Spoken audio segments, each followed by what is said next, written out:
Si es así, si es que como lo hemos, como ustedes no han expresado, no, yo entendería que todos están de acuerdo con la nota que sacaron.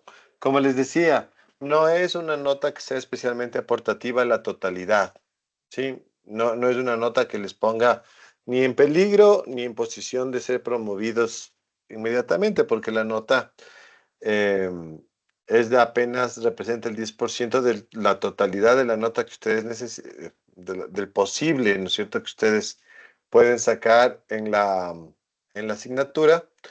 Sin embargo, me gustaría aclarar que las notas que fueron tomadas en cuenta tienen que ver con aquel trabajo de investigación que tenía ese doble componente. Por un lado, el trabajo individual que tenía que ver con una consulta y un trabajo grupal que tenía que ver con una exposición con respecto al contexto histórico.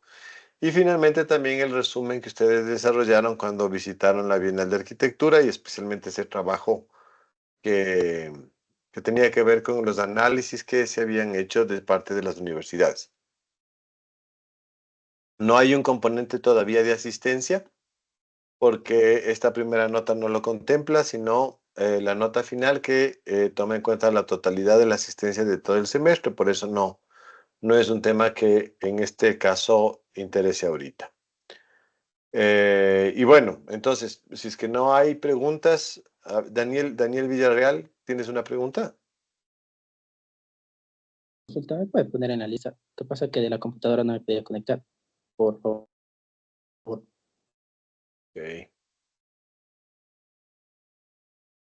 Muchas gracias. listo.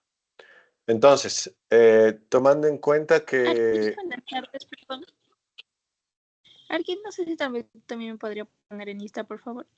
a ver, yo les voy a pedir a ustedes que levanten la mano, ¿no? Porque es muy incómodo que uno esté hablando y de pronto comienzan a interrumpir la clase. O sea, la forma adecuada de intervenir es levantando la mano y solicitar la cuestión, porque si uno está hablando y de pronto comienzan a hablar los otros, es primero una total falta de respeto. Y segundo, que hacen que pierda el hilo con respecto a lo que estoy hablando. Así que les pido de favor que levanten. Hay la herramienta de levantar la mano para esta cuestión. A ver, ¿quiénes están en el lío del atraso? Levanten la mano. Yo, profe, buenas tardes. A ver, Cerón y Vázquez. ¿Listo? ¿Alguien más? No. Bueno, entonces, si ya me permiten terminar el asunto. Entiendo que después de haberles hecho las preguntas y están de acuerdo todos con su nota y al no haber ninguna persona que eh, manifieste lo contrario, uno debería entender que ustedes están totalmente de acuerdo, tanto con la nota que se les asentó como los parámetros con los que fueron calificados.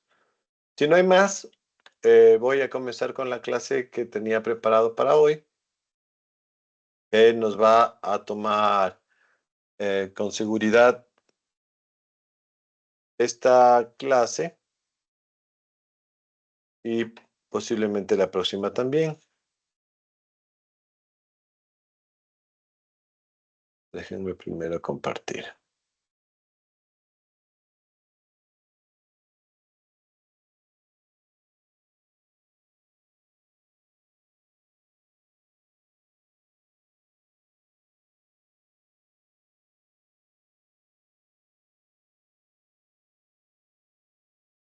¿Me avisan si pueden ver? Sí. Bueno, esta clase que vamos a ver el día de hoy, o que vamos a iniciar este capítulo, tiene que ver con algo que les había explicado yo en las clases pasadas, y es esta construcción de, de las características de lo que llamábamos la arquitectura del movimiento moderno, que en el caso de nuestra clase está directamente sostenida, digamos, sobre la obra de los tres grandes maestros de la arquitectura moderna, justamente. Ya hemos hablado del caso de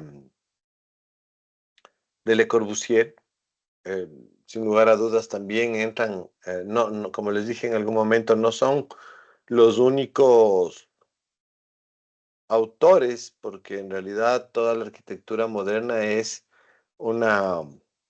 posiblemente el momento más notable en el cambio o la producción arquitectónica relacionada con la revolución industrial y los acontecimientos de la ilustración. Sin embargo, de aquello creo que siempre será importante que nosotros logremos sistematizar y sintetizar esa información, y para eso, pues, en nuestra clase lo que yo hago es referirme a estos grandes arquitectos, a estos grandes maestros de la arquitectura que de alguna forma se pueden, en los que de alguna forma se contienen todas estas características de la arquitectura moderna, y claro, también está el hecho de que ellos han producido edificios y arquitecturas que justamente dejan manifiesta esas intenciones de la arquitectura moderna. En el caso de Le Corbusier, que es posiblemente el arquitecto más reconocido y más famoso de este grupo de grandes maestros, y también es quizás el más complejo de entender, porque por un lado es un arquitecto muy autocrítico cuya obra fue evolucionando de una manera continua. Eh, si uno ve en Le Corbusier eh, la obra iniciática, que está muy relacionada con la arquitectura vernacular alpina, eh, seguramente por la influencia de Le Platinier o de los arquitectos locales del pueblo donde él nació, y cómo fue evolucionando conforme iba realizando sus estudios de arquitectura, estudios que además, y eso también hay que mencionarlo porque es importante, fueron totalmente autodidactas, ¿no? No estudió arquitectura de una manera formal nunca. Él hizo eh, un proceso de formación continuo, nunca dejó de estudiar la arquitectura, porque el proceso que él desarrolló tenía que ver en una mezcla de investigación bibliográfica con los libros para los que se contaba en ese momento, una investigación relacionada con los procesos culturales de su propio momento, y los viajes en los que también conocía y coincidía con otros arquitectos que en ese momento terminaron siendo muy influyentes. El caso de Le Corbusier, la influencia directa tiene que ver con los franceses Tony Garnier y Auguste Perret, y aunque con las diferencias que la historia ha marcado, porque efectivamente no eran muy cercanos, el caso de Peter Behrens. Espacio, que de pronto lo más interesante de toda esa época es que en ese espacio, en el de Peter Behrens me refiero, Le Corbusier entraría en contacto con dos de los otros grandes maestros de la arquitectura moderna. Por un lado, Walter Gropius, y por otro lado, Mies van der Rohe. Eh, bueno, y es justamente con respecto a Mies van der Rohe que quiero yo iniciar a tratar el tema de esta clase y de las próximas. Es de él en sí mismo el tema. Eh, es una clase que está pensada para desarrollarse al menos en dos sesiones, en las que quiero ir un poco explicando quién es Mies van der Rohe, de la misma forma que lo hizo con Le Corbusier, y cuáles son los conceptos o cuál es el desarrollo teórico que finalmente sostiene la obra de Mies. Es por eso que he utilizado este título, ¿no? Que dice de la significación de los hechos a la monumentalización de la técnica. Es el periodo de trabajo de Mies entre 1921 y 1967. Digamos que son 40 y pico años de trabajo de una vida que en efecto fue muy, muy compleja. Hay ciertas cuestiones que coinciden, si ustedes quieren, con la vida de Le Corbusier. Eh, de pronto el hecho más interesante es que en efecto ninguno de los dos, me refiero a Mies y me refiero a Le Corbusier, fueron arquitectos formados dentro de una escuela de arquitectura. Les había dicho que Le Corbusier estudió en la Escuela de Artes y Oficios de su ciudad y sus estudios estarían relacionados con la relojería, que era efectivamente la profesión familiar, si ustedes quieren. Si de alguna forma, ustedes saben que en el pasado las profesiones casi que se heredaban, ¿no? La familia era la que daba la línea para el trabajo. Y en el caso de los europeos, en general, pero específicamente los de finales del siglo XIX, principios del XX, estaban todavía funcionando dentro de esa dinámica. Todos los trabajos que tienen un origen artesanal generalmente eran parte de un proceso familiar que terminaba incluso heredándose. Y esa es la razón por la que Le Corbusier termina estudiando relojería, aunque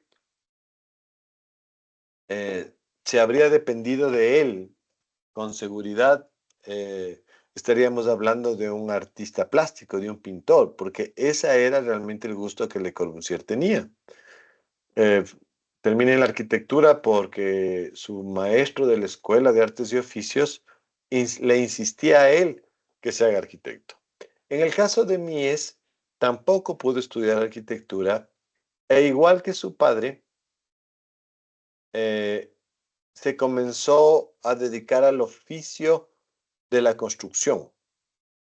El padre de Mies era un artesano de la piedra, un picapedrero, si ustedes quieren, un tallador de piedra que creo que es más apropiado como término. Y entonces hacía tumbas, hacía trabajos de piedra para la construcción. Y claro, muy joven, muy niño, si ustedes quieren, Mies comenzó a tener esa cercanía con los materiales pétreos, con el trabajo de labranza, con el trabajo de modelado de la piedra, y eso sin lugar a dudas le fue de alguna forma empujando a sus primeros trabajos que estuvieron relacionados siempre con el campo de la construcción. Estuvo, era muy curioso y seguramente por la necesidad, porque tampoco era un tipo no era una familia, y tal vez esa es la diferencia con Le Corbusier, específicamente rica, siempre más bien de una economía un poco alcanzada y relacionada con la realidad de la guerra, porque a diferencia de Le Corbusier, que es suizo, y los suizos en su condición de neutralidad, en la que ya llevan muchos años, generalmente las guerras no suelen representarles un mayor problema. En cambio, en el caso de Mies, estamos hablando de un alemán. Y claro, eh, un alemán al que golpeó con mucha fuerza de manera directa la Primera Guerra Mundial. Y entonces no es un tipo que tenga muchos recursos, por lo tanto le tocó trabajar todo el tiempo en la construcción. ¿Qué experiencia hizo?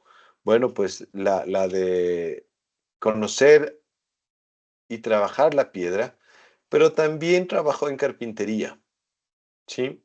Era carpintero, algunos años estuvo trabajando en el tema de hacer muebles y de hacer carpintería para obra.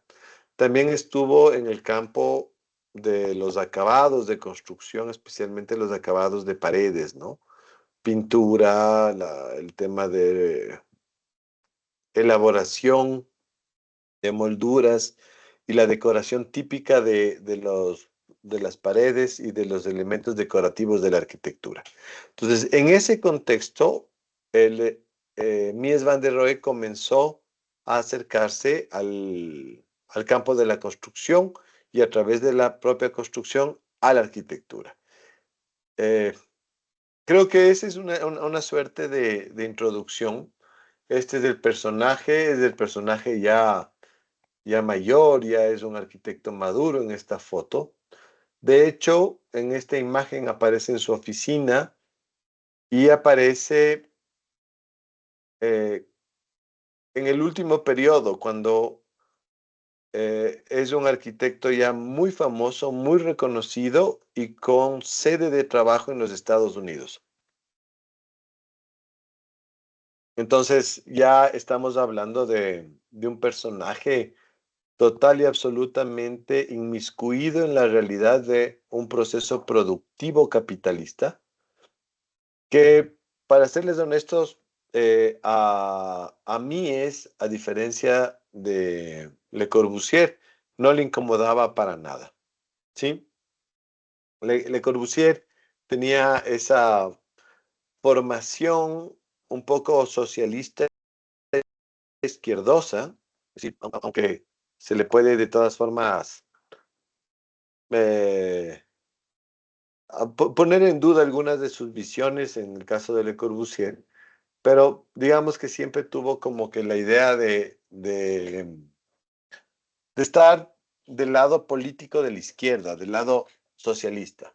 En cambio, Mies no se hacía mucho lío con eso y podemos decir que se trata de un arquitecto que se acomodó muy bien a una economía total y absolutamente capitalista como la de los Estados Unidos. Y eso creo que explica mucho de la producción arquitectónica madura de Mies van der Rohe. Quiero, además, empezar esta clase con una cita, ¿sí?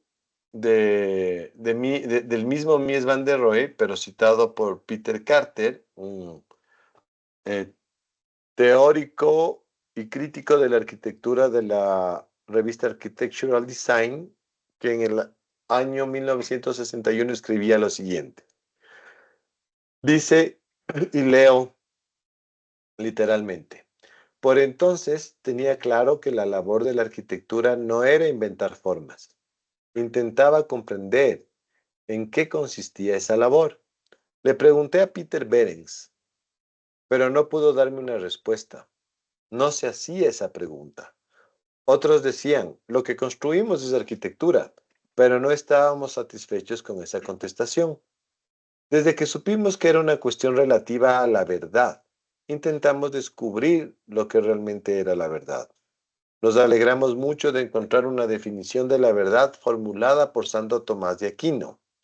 Adequatio intellectus et rei, o, como lo expresa un filósofo moderno con el lenguaje de hoy en día, la verdad es la significación de los hechos.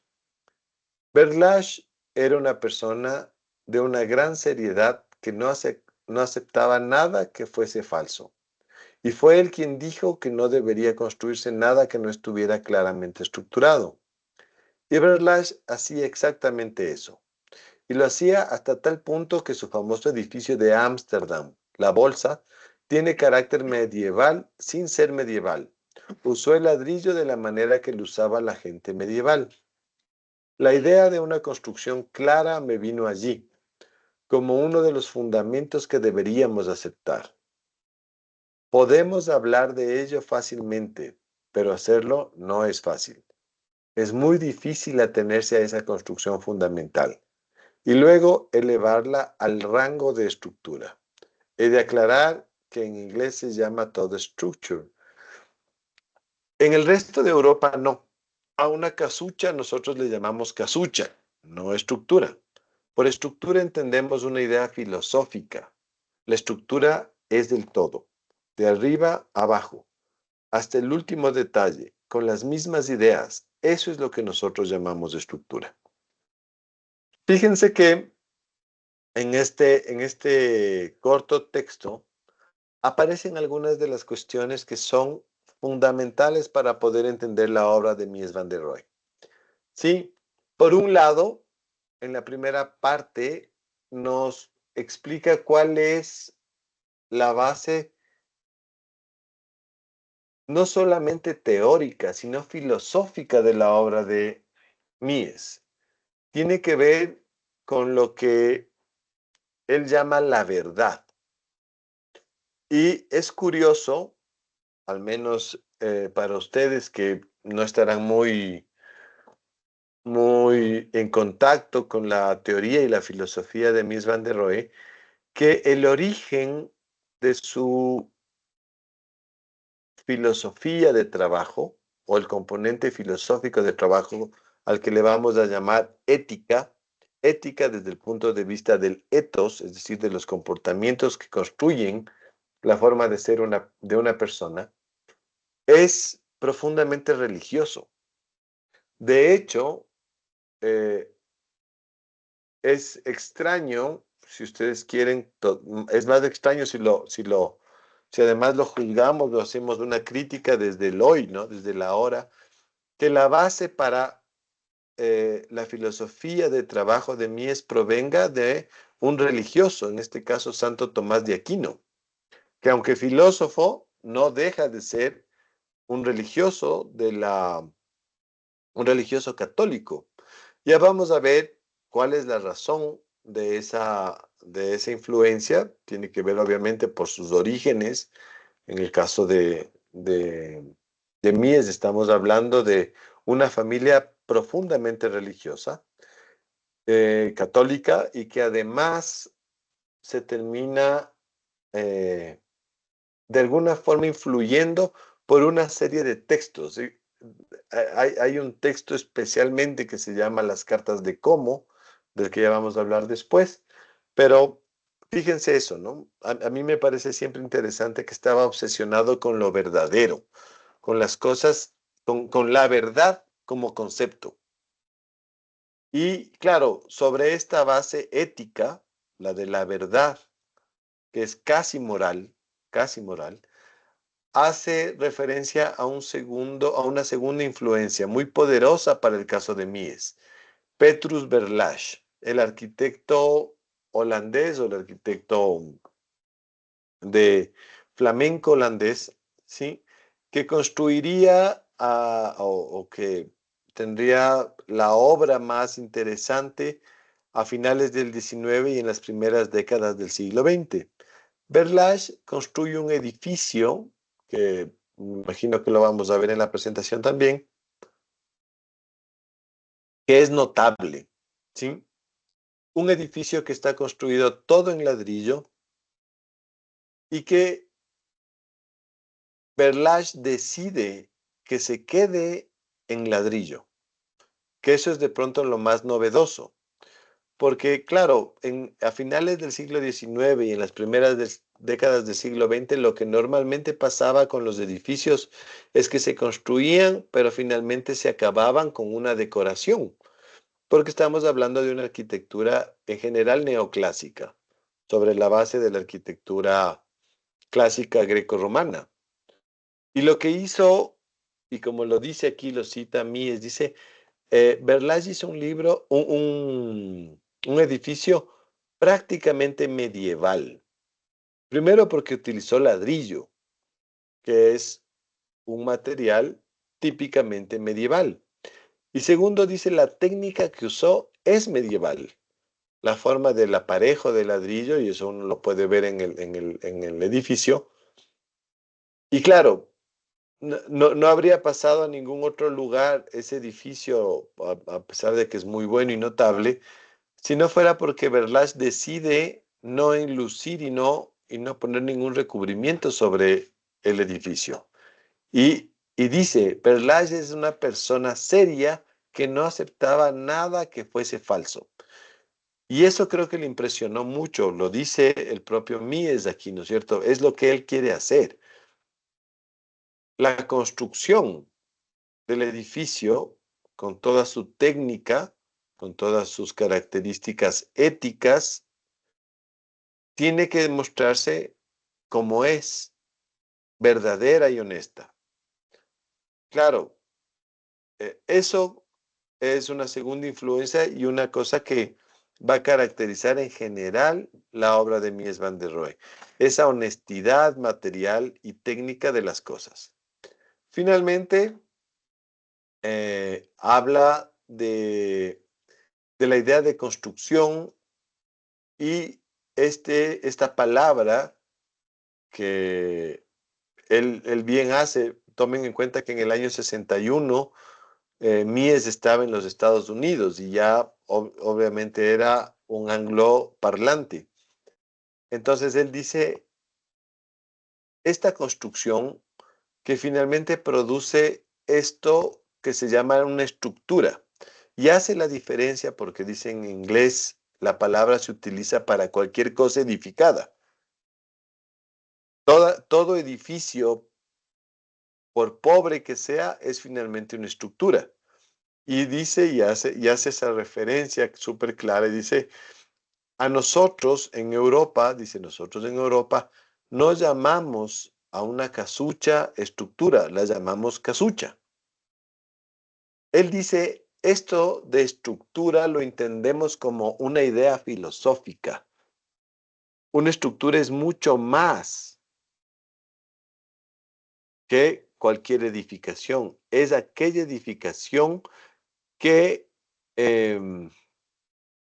construye un conjunto sistemático de componentes ordenados con una técnica constructiva y sobre todo con un fundamento teórico, conceptual y filosófico que le permita llamarse estructura.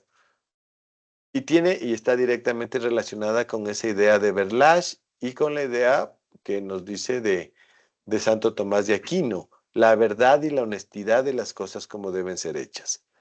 Entonces aquí ustedes pueden ver en este corto texto, esa es la razón por la que yo lo pongo, porque tiene que ver con lo que ustedes van a ver ahora. Y para poder entender la obra de Mies van der Rohe, hay que entenderlo desde esas tres fuentes, esas tres influencias. La verdad filosófica, entendida como un acto ético, sus propias influencias, como el caso de Berlage, y esta honestidad constructiva, y este concepto de estructuración desde el punto de vista teórico que nos permite diferenciar cualquier tipo de edificación con lo que él realmente considera es arquitectura. La arquitectura seria, con A mayúscula podríamos decir, la que Mies van der Rohe quería hacer, es una estructura. ¿Sí? Lo que además, dicho sea de paso, nos pone un cuarto elemento que podría ser interesante también mencionarlo. El papel del sostén del edificio. Cómo el edificio se mantiene estable. Lo que le estructura y le mantiene en pie. Que obviamente, aunque uno podría decir hoy está en papel de los ingenieros estructurales, para mí tiene más que ver con el hecho de que la propia arquitectura tiene que tomar en cuenta los elementos de sostén como componentes del propio objeto arquitectónico. Por lo tanto, estamos hablando de una estructura, cuando estamos hablando de un edificio que contempla a todos sus componentes como elementos íntegros o integralizados del objeto arquitectónico. Esto un poco también como una especie de introducción ya desde el punto de vista de la teoría de la obra de Mies. Ahora bien, quiero ir hablando de las características de la obra miesiana, porque podríamos y creo que podemos hablar de la arquitectura miesiana. ¿Sí? Lo primero que hay que decir es que está directamente influenciado por estos tres grandes componentes, ¿no? Que aparecen aquí bajo el título de las influencias. La primera tiene que ver, obviamente, con la experiencia material, con lo que ya les había dicho un poco en la introducción. Se le viene la primera fuente por la herencia, ¿sí? El trabajo de su padre, que era un obrero de la piedra, y con y de quien tuvo contacto muy temprano con el trabajo de la construcción. Como les había dicho, el trabajo de carpintería y el trabajo de acabados en estucos, especialmente acabados de paredes, acabados decorativos, en los que él se vio en la necesidad y obviamente de los cuales aprendió y tuvo un acercamiento directo ya con el objeto arquitectónico. Y finalmente, y eso también hay que decirlo, la Escuela de Artes y Oficios, porque de la misma manera, como les había dicho, como es el caso de Le Corbusier y de muchos otros autores de esa época, estudiaban oficios, ¿no? No estudiaban profesiones porque estaban esas más ligadas con otro tipo de intereses, por un lado, y seguramente también con otra realidad socioeconómica. Entonces, Mies finalmente fue a la Escuela de Artes y Oficios y aprendió labores de la construcción. Entonces, todos estos elementos de su infancia y su juventud le permitieron tener esa aproximación a lo que podríamos llamar una experiencia material de la arquitectura. Tal vez sin tanto fundamento teórico, tal vez sin mucha profundidad conceptual, sino más bien desde un ejercicio material físico, ¿no? El trabajo de ser un constructor, un albañil, un carpintero, un picapedrero, y fundamentar ese conocimiento y sobre todo perfeccionarlo a través del estudio en una escuela de oficios. La segunda influencia es lo que llamamos la veracidad técnica. Y cuando yo me refiero a veracidad técnica es esto de que de alguna forma quería dejarlo claro en el texto que les leí hace un ratito. Eh, Todo esto de la tecnología implicada en el proceso constructivo y cómo esas tecnologías se evidencian en el edificio cuando está acabado. Y entonces hay una serie de autores que con los que Mies se fue relacionando en los diferentes momentos de su vida. Muy tempranamente, obviamente el caso de Peter Behrens, el arquitecto alemán que estuvo a cargo de el estudio de diseño de la AEG, de la empresa eléctrica alemana, y que además creó un espacio de experimentación y formación de jóvenes diseñadores. Peter Behrens tenía una predilección especial por el diseño, obviamente la resolución técnica del diseño, pero es sobre todo un diseñador. Y eso es lo que les enseñó a sus pupilos, a la gente que trabajaba con él.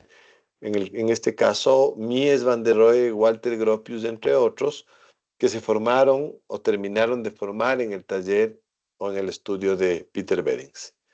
Ya les había hablado de Hendrik Petrus Verlache, el arquitecto de origen holandés, que hacía una obra muy ligada a la honestidad de los sistemas constructivos y del cual obviamente el edificio de la Bolsa de Valores de Ámsterdam es el mejor ejemplo, que en su momento se transformó en un edificio icónico.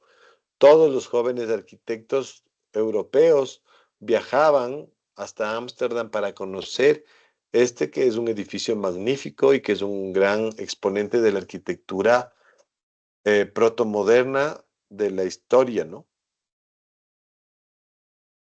Hay otro personaje que es muy influyente y que tiene que ver también con este capítulo de la veracidad técnica, que es Hermann Mutesius, un arquitecto y crítico de arte y arquitectura alemán que estuvo siempre muy vinculado a los gobiernos alemanes. De hecho, Mutesius junto con Gottfried Semper, son los dos encargados de construir una cosa que ustedes seguramente ya la vieron el semestre pasado, que se llama la Deutsche Wehrbund, o esta organización que surgió de la alianza entre los industriales alemanes y las escuelas de artes y oficios, que permitía la evolución de la educación y formación de diseñadores y arquitectos. El mejor ejemplo o el mejor resultado de esta idea de Muthesius y Semper es la escuela de la Bauhaus, que ustedes ya deben conocer, y que surge justamente de esta necesidad de la cual Muthesius se hizo cargo, ¿sí? Tratar de ligar los procesos industriales con el arte, la arquitectura y el oficio de hacer arquitectura y construcción.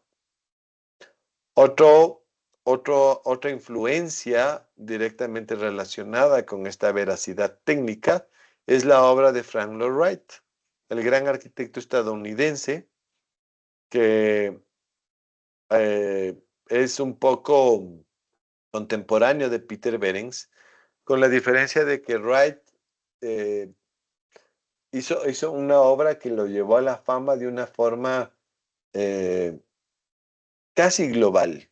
¿Sí? La obra de Frank Lloyd Wright, los textos teóricos de Frank Lloyd Wright, como el Testamento, por ejemplo, llegaron a Europa y muchos arquitectos europeos vieron en la obra de Wright y en general algunos arquitectos norteamericanos una posibilidad de cambiar esas viejas experiencias de arquitectura neoclásica a la que los europeos estaban tan acostumbrados. No se olviden que algunos arquitectos un poquito más antiguos que Mies y que Le Corbusier habían ya expresado esta admiración por la arquitectura americana, especialmente Adolf Loos, el arquitecto austriaco, que fue especialmente influyente en la obra de Le Corbusier. Y también quiero nombrar el caso de Lily Reich, una joven arquitecta y diseñadora que de la misma forma que Charlotte Perriand para Le Corbusier, ella fue especialmente influyente en la obra de Mies. A veces, especialmente para nosotros, los países tercermundistas, la figura de Lily Reich estuvo oculta, ¿no? Invisible. Siempre se habla de Mies como un personaje solitario o un personaje genial, un genio único, que sin lugar a dudas lo es. Pero eso no quiere decir que no haya recibido ayuda. En el caso, igual que en el caso de Le Corbusier, la presencia de Pierre Generet y de Charlotte Perriand en la época más productiva de la arquitectura es clara y notoria. De la misma forma que hay que decirlo, personajes como Yanis Xenakis o los arquitectos latinoamericanos que le influenciaron tanto a Le Corbusier, especialmente Lucio Costa, Oscar Niemeyer, Samper de Colombia o Salmona, arquitectos colombianos, que les llevaron a revisar su propia obra a Le Corbusier. De la misma manera, a mí es el caso de Lily Reich, le resultó especialmente influyente y sin lugar a dudas mejoró muchísimo parte de la obra arquitectónica del autor. Finalmente, la última influencia que tiene que ver con las referencias conceptuales, ¿no? Con la teoría y con esas ideas relacionadas con la arquitectura y el arte que estaban vigentes en aquella época cuando se formaba Mies van der Rohe. De entrada, igual que prácticamente todos los arquitectos alemanes, hay una fuerte presencia del clasicismo de Friedrich Schinkel, el gran arquitecto, el mayor arquitecto clásico alemán, ¿sí? El gran maestro y el gran referente de todos los arquitectos modernos alemanes. Schinkel, que era un arquitecto notable, sin lugar a dudas, pero que estableció algunos de los preceptos más fundamentales de la arquitectura alemana, especialmente los primeros esfuerzos de abstraer formalmente los componentes organizadores de la arquitectura alemana, que, hay que decirlo también, son en parte también los preceptos de la arquitectura moderna general. La arquitectura moderna es sin duda directamente referencial a la arquitectura clásica europea. Sí, ese es su referente obligatorio. Y en el caso de los alemanes es la obra de Schinkel. Además, Mies estuvo muy influenciado por dos corrientes artísticas y culturales muy potentes y que venían desde el oeste, específicamente desde la Unión Soviética, el constructivismo y el suprematismo, como autores como Lissitzky, como Tatlin, como Melnikov, entre otros. Grandes artistas, Rodchenko, por ejemplo, artistas, arquitectos, escultores, teóricos de origen soviético que aprovechaban la buena relación que tradicionalmente han tenido eh, estos países desde el punto de vista político. Me refiero a la Rusia zarista imperial y a Alemania, porque son vecinos, porque las familias que gobernaron tanto Rusia como Alemania eran parientes, tenían un mismo origen genético, una misma herencia. Eso hizo que Alemania se convirtiera en una suerte de puerta de entrada de esas nuevas ideas que surgían en la Unión Soviética. Y entonces lo que hacía el organismo encargado de la cultura en la Unión Soviética era mandar embajadores, representantes diplomáticos culturales a Alemania, y a través de su trabajo se procuraba expandir estas ideas políticas que sin lugar a dudas también estaban relacionadas con un arte político. Este es el caso de Lissitzky, por ejemplo, que llega a Berlín y se establece como embajador cultural soviético y comienza a generar revistas, exposiciones y asociaciones con otros artistas y arquitectos para poder hacer obra en Alemania. Cuando acabó su trabajo en Alemania, especialmente con la creación de la revista Objeto, él partió hacia Suiza, donde también hizo el mismo ejercicio. Y entonces estos arquitectos y artistas soviéticos influenciaron mucho sobre la generación de Mies van der Rohe, que eran arquitectos muy jóvenes, que era gente que estaba empezando su profesión, y claro, estas ideas les resultaban muy interesantes, ¿no? Entonces, suprematismo y constructivismo como teorías y como objetos de arte eran, sin lugar a dudas, muy influyentes para Mies. Y está el famoso libro La cadena de cristal de Bruno Taut, que es otro arquitecto alemán que hablaba muchísimo sobre el desprendimiento de la arquitectura de los sistemas constructivos pesados.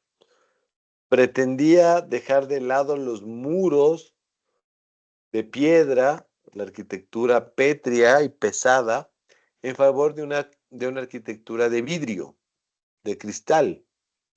Hay que decirlo, Taut estaba obsesionado con el vidrio como material y comenzó a generar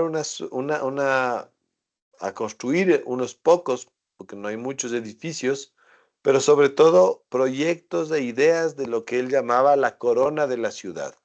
Edificios muy importantes, emblemáticos en cada ciudad, que estaban construidos con cristal.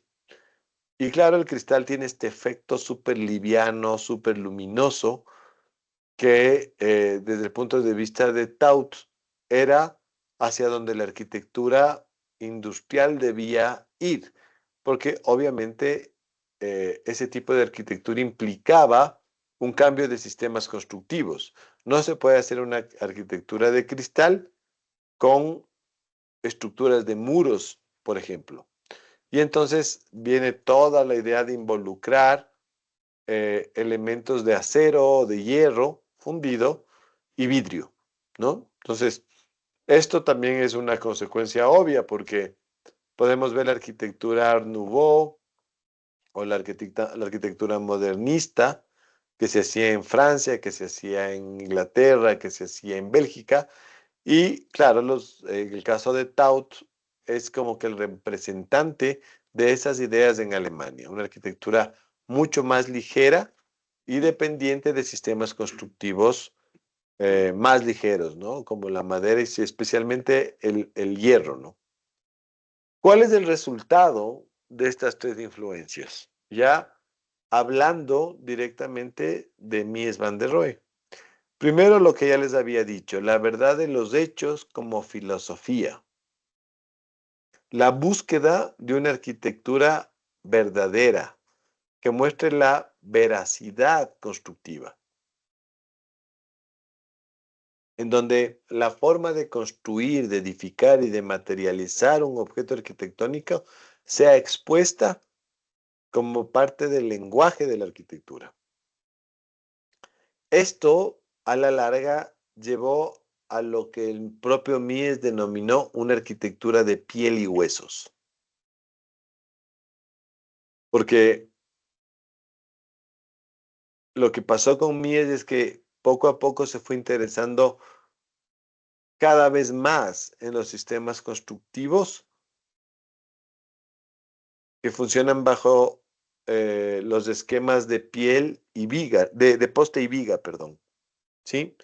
Columnas, vigas, losas, y claro, si ustedes ven, es algo que el mismo Le Corbusier también em, experimentó cuando se le ocurrió la idea en 1914 de la casa dominó o del sistema dominó, que eran este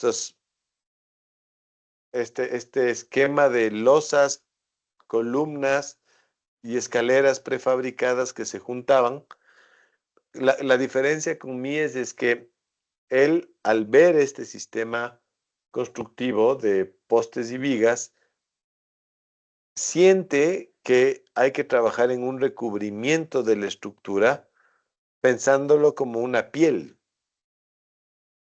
Entonces, hace esa diferenciación, ¿no? Piel y huesos. Otro de los resultados tiene que ver en ver la arquitectura como una voluntad de la época. Esto se expresaba espacialmente a través de la función que debería ser clara y la economía. ¿Sí? Función, claridad y economía. Es también un arquitecto que, de la misma manera que Le Corbusier, está convencido de un esquema de planta libre.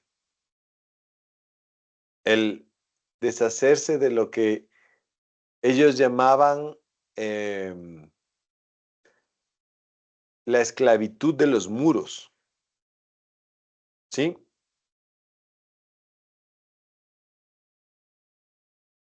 Lo que pasa es que cuando los muros son portantes, uno no puede deshacerse de los muros en el interior de un edificio. Está condenado a, a respetarlos, ¿no? Y entonces, claro, un sistema arquitectónico de piel y huesos, desde el punto de vista estructural, da el chance de tener plantas libres, plantas mucho más flexibles. Otra característica tiene que ver con la capacidad del material como un componente estructurante y expresivo del edificio. algo de lo que ya les había dicho. La estructura es a la vez el lenguaje de expresión del edificio.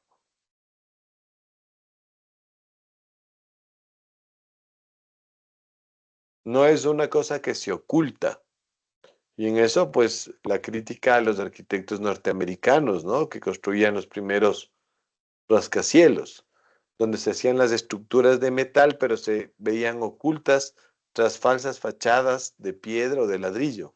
No, acá lo que dice Mies es, si en el momento de materializar un edificio yo tengo necesidad de un componente estructural de soporte, este sistema estructural debe ser parte del edificio como se vea. ¿Sí? Es el lenguaje, es la expresión del edificio. Y esto es muy interesante porque ya vamos a ver, es una cuestión que les llevó a Mies a pensar en soluciones muy innovadoras para la época con el fin de que la arquitectura exprese eso, ¿no? La estructura y una piel que la recubre pero que no la oculta. Que eso es una cuestión difícil de lograr, pero que finalmente Mies lo hizo. Otra cosa tiene que ver con cómo vemos el mobiliario, si como un elemento accesorio o un elemento sustancial. En el caso de Mies, el mobiliario es un elemento sustancial del edificio. No se puede concebir la arquitectura sin pensar en el mobiliario que va a estar ocupando esa arquitectura. Y claro, a Mies le pasó lo mismo que a muchos de los arquitectos de esa época, terminaban diseñando muebles, porque obviamente el tema de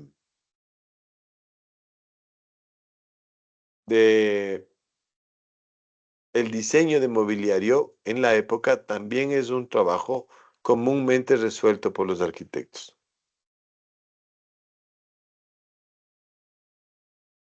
Y finalmente, la última característica de este proceso tiene que ver con una idea de monumentalidad en el objeto arquitectónico.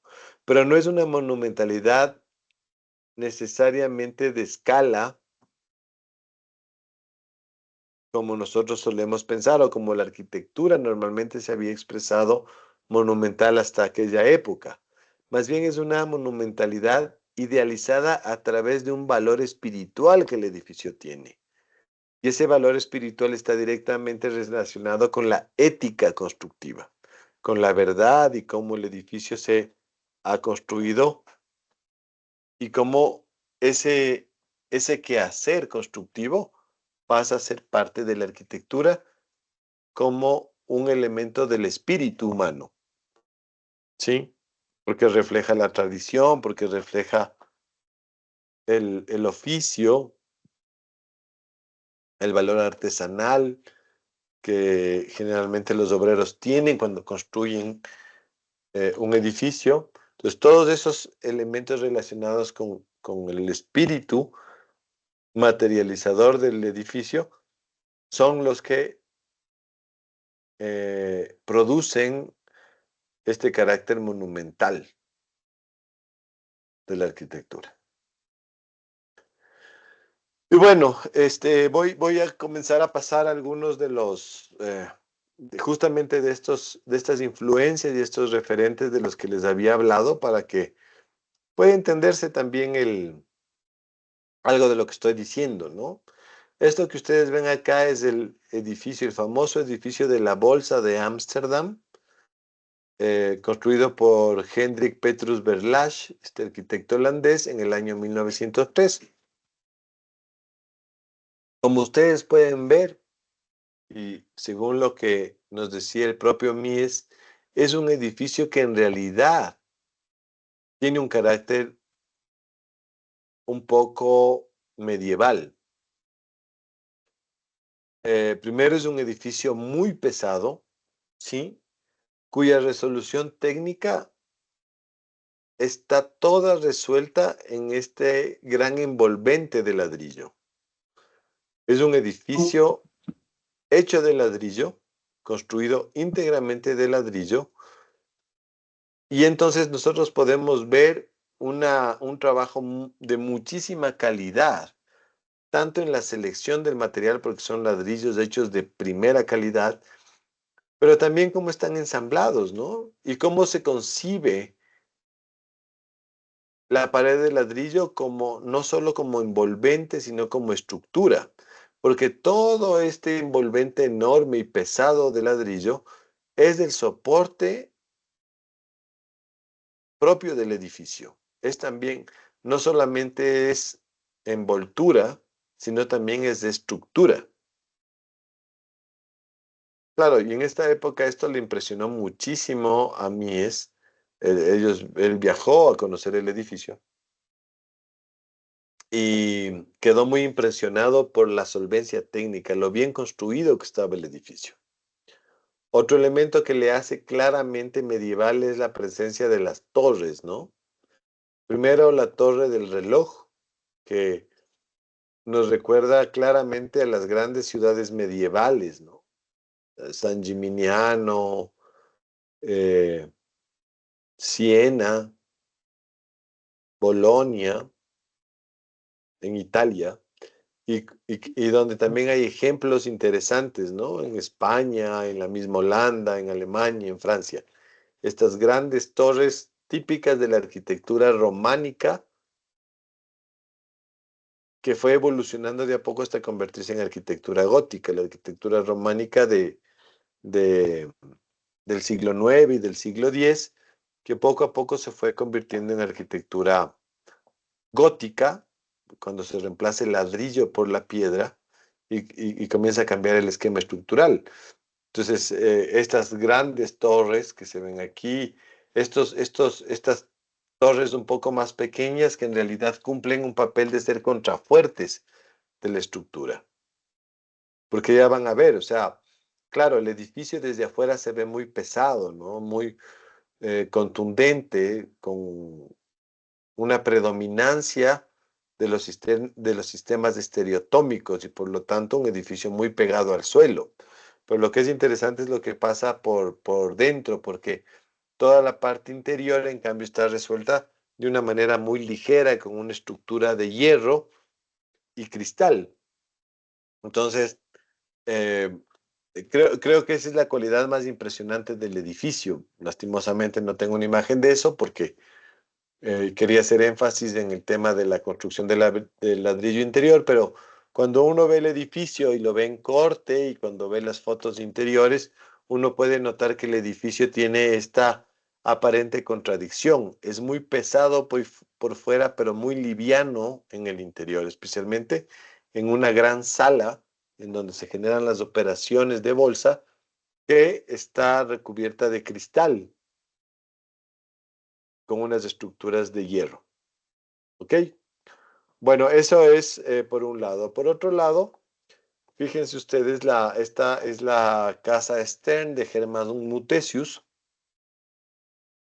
este arquitecto y artista y crítico alemán del que les hablaba, que estaba directamente relacionado con la evolución de la Escuela de Artes y Oficios a través de esta asociación entre industriales y artistas que se llamó la Deutsche Wehrbund, pero que en el caso de Mutesius se expresa en este tipo de arquitectura, ¿no? Una arquitectura más bien típicamente europea, ¿sí?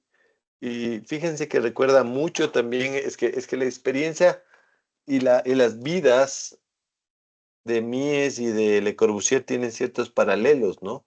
Acá otra vez, estas arquitecturas alemanas de la vivienda unifamiliar, con estos techos inclinados por el tema de la nieve, los trabajos de carpintería, la arquitectura de, de técnicas vernáculas típicamente alemanas, es también parte de la influencia y especialmente en la primera obra de Mies. Tanto es así que fíjense ustedes, estas casas, esta casa que es la casa Riel del propio Mies, que está claramente relacionada con este tipo de arquitectura. Me refiero a la casa que hizo Hermann Mutesius, la casa Stern. Entonces, esta obra que, claro, cuando nosotros vemos la obra de Mies, no la entendemos como parte del repertorio clásico que normalmente solemos hacer referencia cuando hablamos de este autor.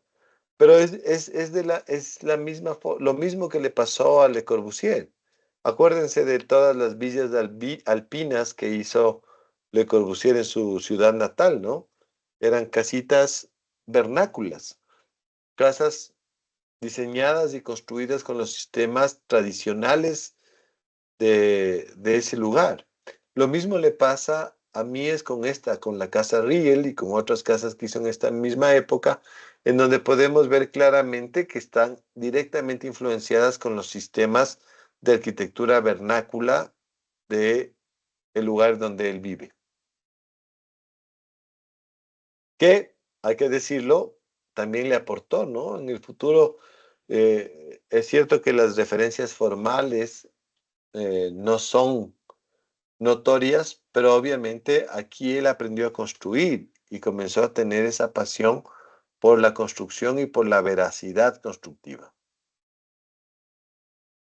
Acá podemos ver la famosa fábrica de AEG diseñada por Peter Behrens, este arquitecto y diseñador del que les contaba que tenía este estudio de diseño en donde él prácticamente estaba encargado de solucionar los problemas de esta gran fábrica que es la traducción de AEG es la fábrica eléctrica alemana, ¿sí?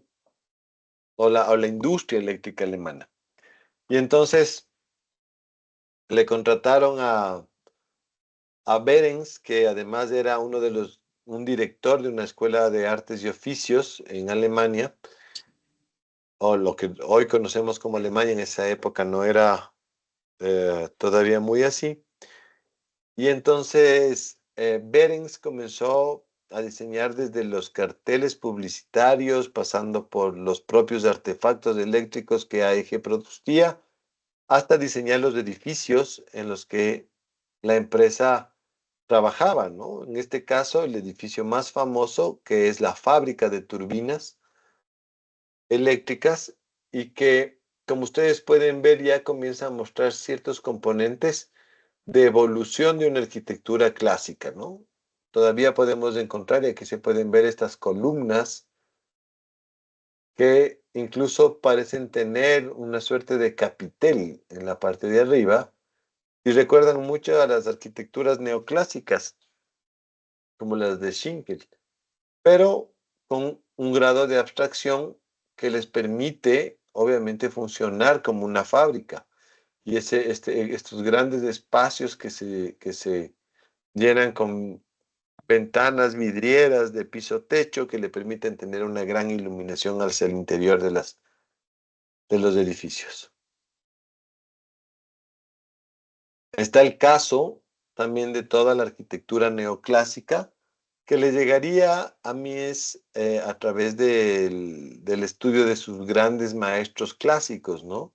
En este caso, los edificios contundentes propuestos por Boulez, el gran arquitecto francés, que influenciaría especialmente sobre este gran maestro de la arquitectura alemana que es Schinkel, ¿no? Nosotros podemos ver estas enormes propuestas de edificios gigantescos que arquitectos como Boulez y como Leduc en Francia producían para de alguna forma demostrar la evolución ilustrada de esa sociedad. Porque al final de cuentas eso es lo que querían hacer los arquitectos neoclásicos con la ilustración. Por eso retomaron a la arquitectura clásica como lenguaje. Y fíjense ustedes, ¿no? Este proyecto, un poco temprano, es el concurso para el monumento a Bismarck, el memorial a Bismarck, y esta es la propuesta de Mies. Este edificio claramente influenciado por esta idea de monumentalidad clásica que podemos reconocer en la obra de Boulez, ¿sí? Miren es que ustedes si se fijan en este gráfico, vean el tamaño de las personas, ¿no? Son unas personitas que están aquí en este graderío, y fíjense el tamaño, ¿no? La proporción y la escala de este enorme edificio, y esto mismo se puede ver en este diseño que hizo Mies para el Memorial de Bismarck, ¿no? Grandes estructuras gigantescas, monumentales, en este caso resueltas en piedra. Obviamente él tiene cierta apetencia por la piedra porque es un material que él conoce desde niño, y entonces resuelve este gran edificio con una escala gigantesca, ¿no? Sublime, seguramente influenciado por parte del pensamiento de Immanuel Kant y las nuevas apreciaciones estéticas de la belleza basadas en la monumentalidad sublime, ¿no? Fíjense aquí, ¿no? El edificio que se monta sobre una colina y que produce estos enormes muros como una suerte de Atenas, ¿no? Como que se tratara de una acrópolis, como la de Atenas, ¿no? Grandes muros que sostienen el edificio que está en la parte superior. Y claro, estos árboles recuerdan mucho a la obra de Boulez, que uno puede reconocer en otros edificios típicos de ese autor francés. Acá podemos ver estas influencias cuando yo les hablaba del constructivismo y del suprematismo, ¿no? Estas experimentaciones formales, un poco escultóricas, de Igor Malevich. A esto Malevich le llamaba el tectón, que son juegos, aproximaciones formales trabajadas sobre elementos geométricos muy puros, en este caso paralelepípedos, ¿no? Cubos y otro tipo de formas geométricas basadas en las caras paralelas que se van acomodando y que van produciendo estas formas que en el caso de Malevich aparecen como esculturas, pero que rápidamente se podrían interpretar como ejercicios también arquitectónicos. Bueno, es parte de todo esto, estas influencias que les llegaron a Mies a través de los arquitectos, artistas, pintores y escultores del constructivismo y del suprematismo. Eso se puede notar en este intento, ¿no es cierto?, de casa, que es la casa Kröller-Müller de 1913, en donde ya podemos ver estos mismos ejercicios de composición. Fíjense que a pesar de que podemos ver estas columnatas típicas de la arquitectura neoclásica, estamos viendo una suerte de ensamblaje compositivo más abstracto, basado justamente en paralelepípedos, ¿no? Volúmenes cuadrangulares o rectangulares que se van superponiendo unos al lado, juntos, sobre, debajo, otros, para conformar complejos compositivos. Fíjense el caso de este famoso proyecto, ¿no? El concurso que él hizo para un rascacielos de cristal. sobre la calle Friedrich, que es un proyecto de 1921, que, claro, para la época terminaba siendo un elemento muy innovador, ¿no? Un objeto muy, muy innovador. Y aquí aparece ya la famosa idea de la arquitectura de piel y huesos. Se trata de un edificio que se implanta sobre un terreno de forma triangular. Y claro, hay aquí mucho del constructivismo ruso, porque ya van a ver en la planta del edificio, se conforma una suerte de fractal que complejiza aún más una planta que de por sí ya es difícil de resolver porque tiene esta forma triangular el terreno. Y lo que hace Mies es generar una suerte de cortes en la planta que permiten luego tener un edificio muy dinámico, no en una sola línea, sino con varias líneas, con perforaciones, y que estaba pensado como una serie de losas justamente de planta libre, con un sistema de columnas, vigas y forjados, recubiertos con una piel de cristal. Y hasta ahí, eso es todo. Y entonces, claro, es una cosa que antecede muchísimo a la obra que finalmente sí hizo y que tuvo especial cabida en los Estados Unidos.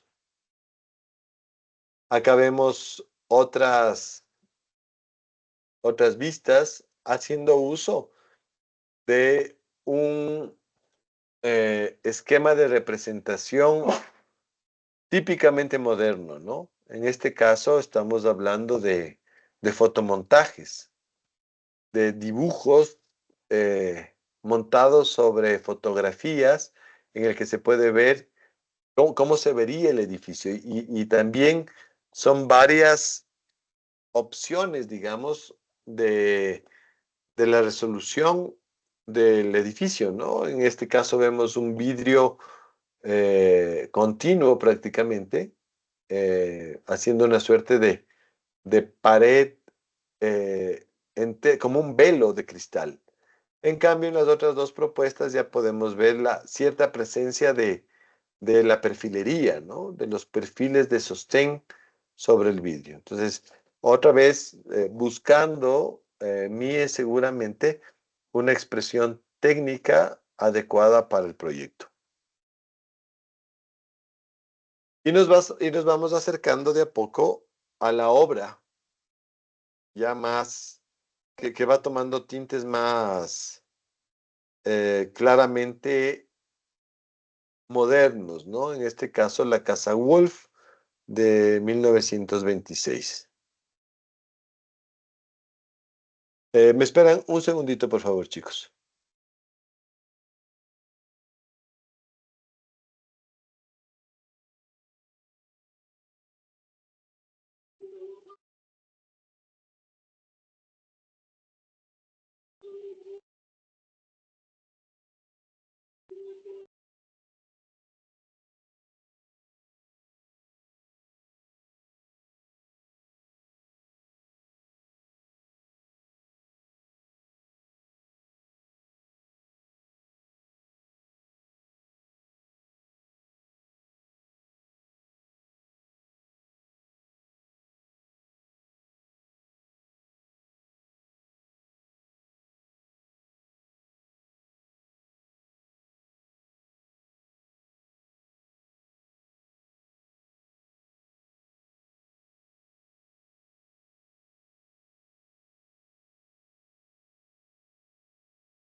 Perdón, chicos.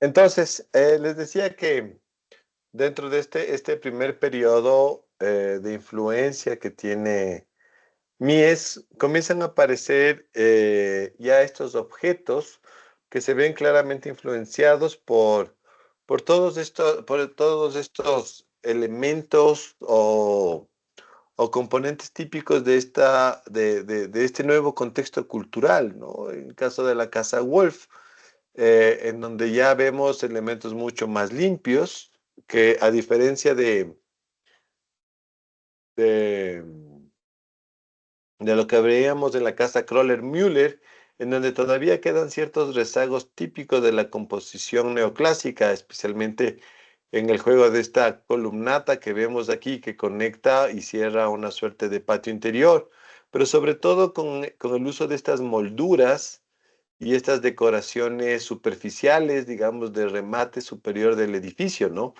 Que en el caso de la casa Wolf ya comienzan a desaparecer.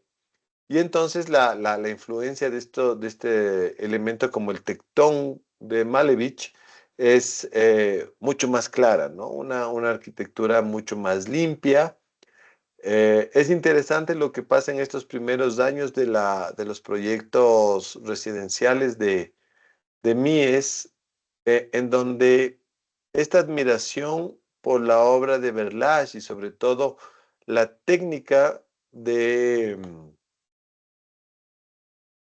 materialización del edificio a través del ladrillo comienza a tomar una presencia muy, muy importante. Eh, este es el caso de esta casa en donde se puede ver claramente cómo eh, los muros han quedado con el ladrillo a la vista, ¿sí? El ladrillo es definitivamente el elemento más importante de la composición desde el punto de vista de la expresión material y la presencia de estas pequeñas ventanas, de las losas planas, dejar de lado los sistemas de expresión vernácula, no tanto de construcción, porque el ladrillo es finalmente un sistema de construcción vernáculo, ¿no? Es muy antiguo, la historia del ladrillo como sistema constructivo en la arquitectura es milenario, y entonces no podemos hablar de un sistema de innovación tecnológica, pero sí podemos hablar de una innovación estética y compositiva, porque el ladrillo se expresa de una forma muy limpia y remarca la intención de Mies de mostrar los volúmenes ortogonales y puros, como que se tratara justamente de un tectón. Y esto es más notorio todavía en la casa Sters o las casas de Sters del año 1927, en donde ustedes ya pueden ver que hay cierta maestría, ¿no? En la resolución técnica del ladrillo.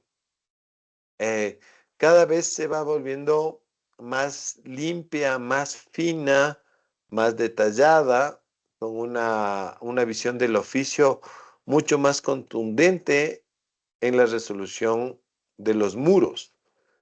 Vemos una resolución muy pulcra del sistema constructivo, ¿no? El uso de los ladrillos. Acá comienza a aparecer ya el uso también de una suerte de hibridación entre estas cajas, estos cubos de ladrillo, y una cuestión un poco más experimental, más agresiva en la unión con otros elementos propios de la técnica, de técnicas más modernas, ¿no? El caso de las ventanas de hierro, por ejemplo, en lugar de poner ventanas de madera. Esto le permite generar ventanas mucho más amplias, mucho más grandes, ya no estos pequeños orificios, y de alguna forma ustedes van a ver, comienza ya a aparecer algo que será típico del lenguaje de Mies, que es el muro cortina, ¿no? La pared de cristal, el muro de vidrio, que en el caso de la casa Sters se comienza a notar en estas grandes ventanas, en estas grandes superficies, unos vanos muy amplios. Fíjense ustedes también en el uso de los pasamanos, ¿no? Que cada vez se van haciendo elementos mucho más sencillos, mucho más simples desde el punto de vista de la forma, aunque naturalmente implican una complejidad mayor desde el punto de vista del diseño, porque son elementos muy bien diseñados, ¿no? Acá tenemos otra casa otra vista de la casa Stairs, en donde esto que les vengo comentando se puede también notar. La presencia de las losas, muy limpias, lo que hace ver que el sistema estructural, que también está, que es mixto también, porque si bien los muros del perímetro son muros portantes, nosotros podemos ver la presencia de ya unas vigas tipo I en la parte superior en el dintel de la ventana. Vemos el uso de columnas de acero, ¿sí? Para soportar los elementos del forjado, lo que también hace intuir la presencia de las plantas libres, ¿no? O de un uso mucho más liberado de los muros en el interior de la arquitectura. Y bueno, quiero dejar ahí para continuar a partir de esta diapositiva el día martes, perdón, que ya nos veremos ahí en la facultad y seguiremos conversando sobre este autor. No sé si alguien tiene preguntas o alguna consulta con respecto a la clase que dimos hoy.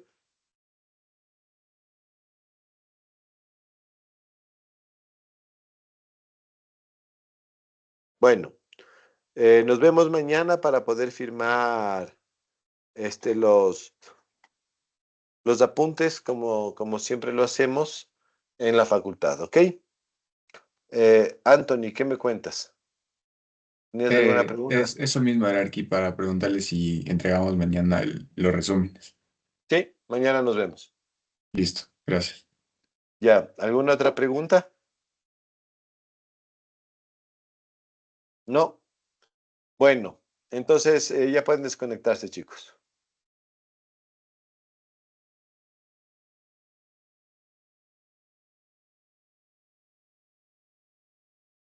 Hasta luego, Arqui. Hasta luego. ¿Qué dices, Gracias, Arqui, hasta Franklin? luego. Arqui, buenas tardes. ¿Se me podría poner en lista, porfis? Ven.